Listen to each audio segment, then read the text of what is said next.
क्या आपको कांग्रेस की बात क्यों खराब लग रही है? वो तेल की बात करें भैया, तेल जनता का तो इतना तेल हो गया, अब तेल की जरूरत ही क्या है? 200 रुपये तो पहले ही पार कर दिया था खाने पीने वाला, और इस तेल को कर ही दिया। कह रहे हो कि ये तेल बढ़ा नहीं, वाकई तेल नहीं बढ़ा। जब सबसे सस्ता कोरोना के टाइम में मिल रहा था, तब से लेकर के पिछले 3 साल तक, तो आपने तो जनता को बड़ी छूट दिए थे, क्योंकि वो मार्केट रेगुलेशन हो रहा था, मार्केट डिसाइड करता है तेल का दाम। आज आप स्वीकार रहे हो ना कि सरकार करती थी ये सारी काम, आज भी सरकार करने जा रही है। दूसरी बात, 4 मई से पहले सब चंगा से, सब चंगा से बढ़ेंगे, कोई 100% बढ़ेंगे, 100% बढ़ेंगे। ये वही भूमिका बनाई जा रही है। भैया आप सरकार में नहीं हो, भैया आप भूमिका बनाई जा रही है, सरकार में नहीं है। अरे भाई एक बड़ी बात, अच्छा गैस की 10 सेकंड मैंने आपके जवाब।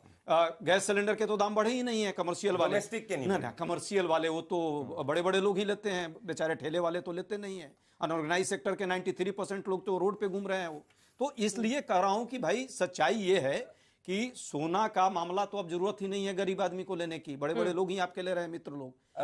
उनको उनके लिए मोदी जी कहा कि हमारे आप जैसे लोग एक जवाब देता उनके लिए कहा होगा जी, तो उनको रुकवा दीजिए। एक लॉजिकल बात, आपने 10 सेकंड बोले, एक मिनट में एक और नहीं, अब आप ऐसे तो बोलते जाएंगे। क्वेश्चन दे देता हूं, उसको याद कर लीजिए।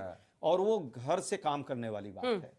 वाकई घर से काम तो होना चाहिए, काम धंधा रहा किसी के पास? इतनी बेरोजगारी बढ़ी हुई है, घर में रहिए और प्याज लेकर के बाहर मत निकलिए, ये सुझाव है मोदी जी का। अब क्योंकि उससे क्या होगा, लू लग जाएगी ना, तो बाहर क्यों जाना चाहिए? मैं पूछना चाहता हूं अजय जी, दुनिया का मस्करी कर रहे हैं आज, मतलब मजाक के मूड में आए हैं अजय जी। अजय जी ऐसा होता है जब सरकार जो है जनता का तेल कर रही है, बार-बार बड़े बड़े पूंजीपतियों का पैसा, बारी-बारी स्मॉल रिस्पांस पे सिद्धार्थ और संजीव जी है, और उसको अब कह रही है कि अच्छा गुरुजी चलिए सांस का भी त्याग करवा दीजिए ना किसी दिन। तब आपको मैंने 1.5 मिनट कर्सी ऑफ टाइम दीजिए, 30 मिनट सुन लीजिए। ये ऐसा होता है अंजना जी, 30 सेकंड, ऐसा होता है जब 17 राज्यों में सरकार नहीं होती तो आदमी मस्करी की बात करता है, लॉजिकल बात नहीं करता। मैं वापस से कहूंगा, जराबी जी आपके इतने बड़े इकोनॉमिक एडिटर हैं, दुनिया का एक मुल्क बता दीजिए जिसने 2 महीने स्ट्रेट ऑफ हॉर्मुज बंद है, including United states of America और चाइना, जहां पेट्रोल और डीजल के दाम नहीं बढ़े हैं। करंट अकाउंट डेफिसिट इनके समय में 6% था, आज 2% से कम है। इनके समय महंगाई 10% थी, आज महंगाई दर 3% से कम है। 140 करोड़ देश में जब 20 करोड़ लोग गरीबी रेखा के बाहर निकले, अगर वहां पे जनता तक राहत पहुंच रही है तो ये सरकार की ही कामयाबी है। आजकल तो अखबार ये सब कह रहे हैं कि भाई रेट बढ़ाओ, रेट बढ़ाओ, कांग्रेस के अखबार जो कह रहे हैं कर रहे हैं। अब मुझे बताइए सिद्धार्थ जल्दी से, सिद्धार्थ दुनिया का एक देश बता दीजिए जहां 1 महीने के अंदर $38 बिलियन जो है फॉरेन रिजर्व खत्म हुआ है। एक बता दो ना भाई, एक देश बताओ। $700 बिलियन हमारा फॉरेक्स दुनिया का एक देश बताओ जो पिछले इतने कम जब तेल का दाम था तो उस देश ने तेल का दाम कम नहीं किया हो। से ग्रो किया। दुनिया का एक देश सिर्फ बता दो जहां 12% एक महीने में डॉलर के बनाम रुपया गिरा है, करेंसी तुर्की का गिरा है। सिद्धार्थ जराबी एक सेकंड प्लीज, वही है सिद्धार्थ जराबी, एक वैलिड जो क्रिटिसिज्म इस पूरे मामले में लग रहा है, मतलब फैक्ट्स पे बात करते हैं, बस यही लग रहा है कि भाई आप 2.5 महीने भाप क्यों नहीं पाए जब पूरी दुनिया को समझ में आ रहा था ऊर्जा संरक्षण करना है तो आप पहले से भी ये कर सकते थे। वैलिड क्रिटिसिज्म एक ही दिख रहा है जितना मुझे समझ में आ रहा है। मैं आपसे ये पूछना चाहती हूं कि इससे पहले भी इन तमाम मुद्दों पर चर्चा हो चुकी है। सोने को लेकर जिस विदेशी मुद्रा रिजर्व की वो बात करें, अपने दर्शकों को भी दिखा देते हैं। 1 मई को विदेशी मुद्रा भंडार जो है वो है $690 अरब के आसपास, और जिस $38 अरब के घटाव की वो बात कर रहे हैं वो 27 फरवरी को 28 से युद्ध शुरू हुआ था।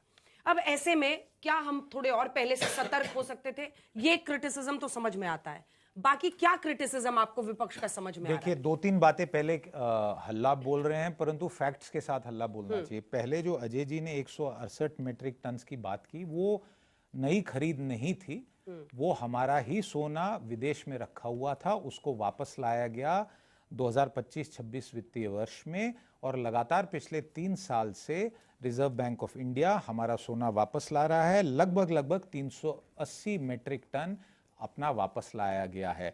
इस वित्तीय वर्ष में जिसकी इन्होंने चर्चा की उसमें 1 मीट्रिक टन से कम नई खरीद हुई, इसलिए आरबीआई को ऐसी स्थिति में दोष ना दें। दूसरा विषय जो प्रदीप जी ने कहा करंट अकाउंट डेफिसिट का, फैक्ट ये है कि 2% का जो नंबर इन्होंने बताया वो सही है, पर लगातार पिछले 3 साल से हमारे एक्सचेंज रेट पे बहुत बड़ा प्रेशर आया है, और पिछले दिनों में ये एक्सचेंज रेट बढ़ा है क्योंकि लगातार विदेशी निवेशक हमारे बाजार से और वैसे इंडिया से वापस अपना पैसा ले जा रहे हैं। उसके कारण क्या है मैं उसमें नहीं जाऊंगा, समय कम होगा।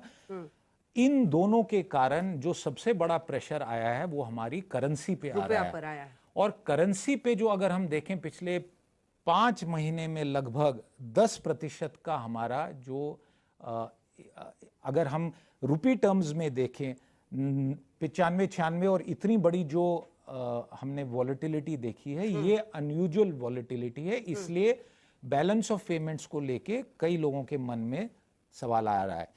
अब रही बात इसकी टाइमिंग की, टाइमिंग के बारे में या तो हमें और जानकारी दी जाए पत्रकार के नाते, तो हम शायद उस पर एक ठोस तरीके से कह पाएंगे। परंतु एक चीज हमें समझनी पड़ेगी, वेस्ट एशिया में सीज फायर है अंजना जी, परंतु उस सीज फायर के कारण ऑयल एंड गैस की अवेलेबिलिटी में कोई सुधार नहीं हुआ है। वो चेंज शुरू नहीं हुआ है। वो चेंज नहीं शुरू हुआ है। और आप ये समझ लीजिए 2 महीने 2.5 महीने पहले तक तो हमने कभी ये आकलन भी नहीं किया था कितनी सैकड़ों टैंकर उस स्ट्रेट से रोज निकलती थी। आज एक भी निकली है तो वो हेडलाइन बन गई है। दूसरी शायद रिजेक्ट हो गई है क्योंकि उसमें ईरानियन गैस है, ये हेडलाइन बन रही है। शायद टाइमिंग उसको लेके कहा जाती है। और एक आखिरी बात ना, ये चौथा वर्ष है कि भारत सरकार ने पेट्रोल और डीजल के दाम नहीं बढ़ाए हैं। दिसंबर 2024 के आसपास अगर मेरी मेमोरी सही हो, 2 रुपए का पेट्रोल और डीजल में कट हुआ था। अब बड़ा सवाल ये आता है कि 4 साल तक अगर आपने चीजों को नहीं बढ़ाया तो आज अगर बढ़ने की स्थिति आ रही है तो फिर इस पे हो हल्ला क्यों मचा? बताइए संजीव जी, क्यों हो हल्ला मचा रहे हैं? और अभी तो बढ़ा भी नहीं है, पहले से कह रहे बढ़ेगा, पक्का बढ़ेगा। चलिए मैं पहले वही शुरुआत करता हूं, लेकिन अभी मैं इनको सुन रहा था अलग मूड में आज। और पेट्रोल मिनिस्टर सुन रहा था, कहीं कोई संकट नहीं है। तो पहली बात संकट है या संकट नहीं है, लेकिन प्रधानमंत्री कह रहे हैं कि बड़ा संकट है। उन्होंने कई सारी निवेदन किया है देश के लोगों से, अपील किया है कि भाई इस पर आप कंट्रोल करो। मैं पेट्रोल की प्राइस की बात करता हूं। एक बात बताइए, आप बार बार कह रहे हैं कि पेट्रोल की प्राइस नहीं बढ़े, तो मुझे लगता है फिर और अलग अलग कंट्री की आप एग्जांपल दे रहे हैं। इंडिया में लोगों का जो एक्सपेंडिचर है पेट्रोल पर 17 से 19% है, किसी भी कंट्री का 5% से ज्यादा नहीं है। तो इसका मतलब ये हुआ कि आप पहले से इतना बढ़ा दिए हुए हैं कि आप अगर नहीं भी बढ़ाएंगे तो भी लोग खर्चा ज्यादा हो रहा है। अलग अलग कंट्री में इतने प्रोपोर्शनल रेट नहीं बढ़े, पहली बात। दूसरी बात, नहीं रेट तो बढ़े नहीं 4 साल में। अलग अलग दूसरी बात, रेट बढ़े, इसीलिए रेट भी निकाल लिया ताकि आप रेट देखें और आप उसको प्रोपोर्शन में देखिए, ऐसे मत देखिए। एक आदमी का नहीं, आमदनी भी बढ़ी है, डीजल पे कोई भी बढ़े, भाई साहब आमदनी भी बढ़ी, बात नहीं कर रहा हूं, परसेंटेज 17% की बात कर रहा हूं। अगर 4 साल पहले बढ़ रहा है तो एक्सपेंडिचर बढ़ रहा है। सर आपकी अगर आमदनी 100 रुपए थी 4 साल पहले और वो 200 रुपए हो गई तो 19% तो घटा। 100 रुपए में 17 रुपए, 200 में 34 रुपए, 17% की बात कर रहा हूँ। आप कंट्री से तुलना कीजिए। दूसरी बात जो दूसरी बात आपके लिए बहुत इंपॉर्टेंट है, पर ये कहीं ना कहीं मानना पड़ेगा कि 4 साल से दाम नहीं बढ़े हैं। बहुत इंपॉर्टेंट है। दूसरी बात आप कह रहे थे इस बात को कि आज अचानक जब सभी स्टेट का चुनाव खत्म हो गया तो प्रधानमंत्री जी ने घोषणा किया। तो क्या प्रधानमंत्री 2 महीना पहले इसको असेस नहीं कर चुनाव हरवाने के लिए कोई थोड़ी ये कहीं कॉन्स्टिट्यूशन में थोड़ी लिखा गया है कि आप चुनाव हारने के लिए स्टेप लेंगे। ये मेरी बारी, मैंने किसी बारे में नहीं बोला, मेरी बारी है ना। संजीव जी ने किसी बात बताइए, इसका मतलब है कि प्रधानमंत्री की देशभक्ति चुनाव से कम है, चुनाव ज्यादा इंपॉर्टेंट है, देशभक्ति कम है।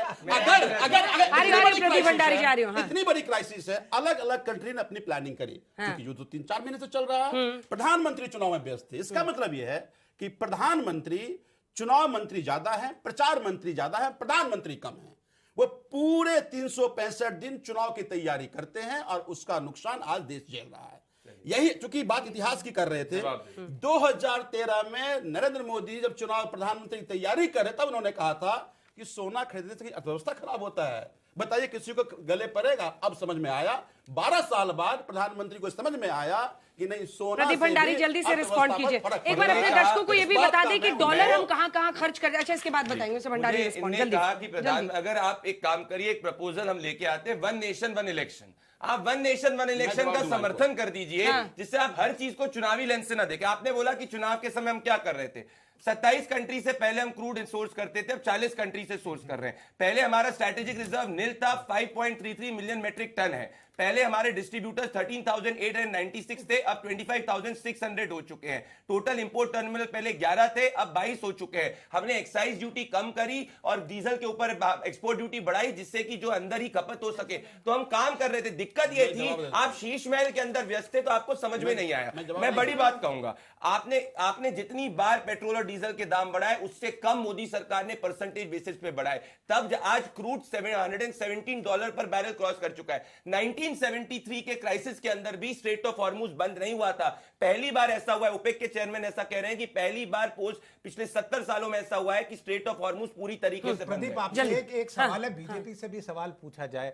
अब तो और राज्यों में सरकार आ गई, इतनी प्रचंड बहुमत राज्यों में भी बंगाल भी है, जीएसटी क्यों नहीं लग रहा है पेट्रोल डीजल पे? नहीं, ये तो जीएसटी काउंसिल आप जानते हैं। नहीं, इसको वो तो- अरे नहीं, अब उसका तो तो- 3 राज्य 4 राज्य कितने बचे हैं? अब कुछ नहीं उंगलियों पर बचा, है। आपको जब ये गिनती नहीं जीएसटी है। जब ये उंगलियों जीएसटी पर है काउंसिल में non-BJP आएगा rules अंजना जी, तो इस पर नहीं, विचार इतने साल करेंगे। से क्यों नहीं हो रहा है?